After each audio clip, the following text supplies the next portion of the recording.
Hello everyone, সবাই কেমন আছো? আশা করছি সবাই খুব ভালো আছো আর আমিও ভালো আছি। তো কিছুদিন আগে একটা স্যান্ডউইচের মতো টিফিন বানিয়েছিলাম, তো সেইটাই আজকের ভাবলাম তোমাদের সঙ্গে শেয়ার করি। তো এখানে দেখো, বাড়িতেই ছিল পেঁয়াজ, টমেটো আর কাঁচা লঙ্কা, সেটাকে সুন্দরভাবে ছোটো ছোটো করে কুচিয়ে নিয়েছি। আর এখানে ছিল কিছু সস, সেগুলোও নিয়ে নিয়েছি, schezwan sauce, tomato sauce, mayonnaise, এইসব। আর বাড়িতে ছিল চিজ আর বাটার। তো বাজার থেকে আমি কিউব চিজটা কিনে এনেছিলাম, তো সেরকম কোনোদিনও চিজটা খাওয়া হয়নি, তো এমনি কিনে এনেছিলাম শখে খাবো বলে। তো তার জন্য ভাবলাম আজকে চিজটা দিয়ে কিছু করা যায়, আর এটাকে গ্রেট করে দিতে হবে। তো চলো, আগেতে আমি এই কড়াই বসিয়ে দিয়েছি গ্যাসটা অন করে। তো এবার রুটিগুলো আগে সেঁকে নেব, তো তারপরেই বানাবো। তো এখানে রুটিটা অল্প করে সেঁকে নিচ্ছি। তো চলো এবার বানানো যাক। এইটা কিন্তু আমি সত্যি কোথাও থেকে দেখে করছি না, নিজের মনে হলো যে এরকম করে খেয়ে দেখি কেমন লাগে খেতে, তো তার জন্যই বানানো। এখানে এই যে শেজওয়ান সস, অল্প করে সমস্ত রকমের সস দিয়ে দেবো, দিয়ে আর মিক্সড করে তারপরে রেসিপিটা বানাবো।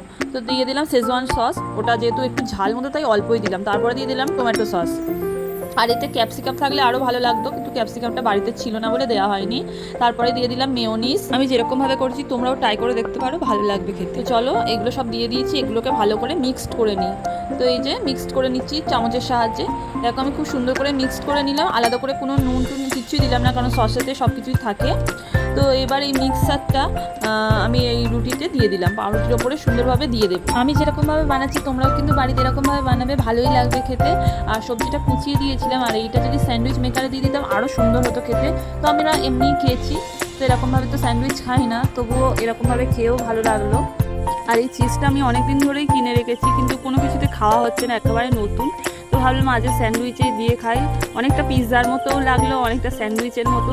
তো আমি তো ঠিক জানি না, নিজের ইচ্ছে হলো যেরকমভাবে বানিয়ে খাই। চলো এবার এটাকে গ্রেট করে নেওয়া যায়। এই চিজ কিন্তু আমি অনেক রেসিপিতে দিতে দেখেছি, কিন্তু কোনোদিন নিজে ট্রাই করিনি। তো ফার্স্ট টাইম কিনে আনলাম, তো ভালোই খেতে লাগলো, একটু নোনতা মতো। তো এই যে চিজগুলো ভালোভাবে দিয়ে দিয়েছি পাউরুটির ওপরে। তো চলো আবার গ্যাসটা জেলে কড়াই বসিয়ে দিয়েছি। এবারে আমি তেল ইউজ করছি না, এখানে আমি বাটার ইউজ করছি।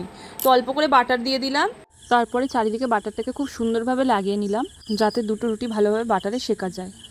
চলো এবার রুটিগুলো দিয়ে দিই। এই যে দুটো দিয়ে দিলাম, এটা আর এর ওপরে আর একটা করে রুটি দিয়ে কেটে দিলে কিন্তু পুরো স্যান্ডউইচের মতোই খেতে লাগবে, কিন্তু আমি আর দিইনি কারণ আমার কাছে কম ছিল। তো এই রকমভাবেই করলাম, চিজগুলোও কিন্তু গলে গেছে অনেকটাই। তো চলো আমার রান্নাটা রেডি। এবার দিয়ে দিই সবাইকে, খেয়ে বলুক কেমন হয়েছে। প্রথমেই আমি বাবাকে দিয়ে দিলাম, আর বাবা খেয়ে এখন বলুক কেমন হয়েছে। তো বাবা খেয়ে বলছে খুবই ভালো হয়েছে এটা খেতে, আর সত্যি কিন্তু খুবই ভালো হয়েছিল, আমিও খেয়েছিলাম পরে।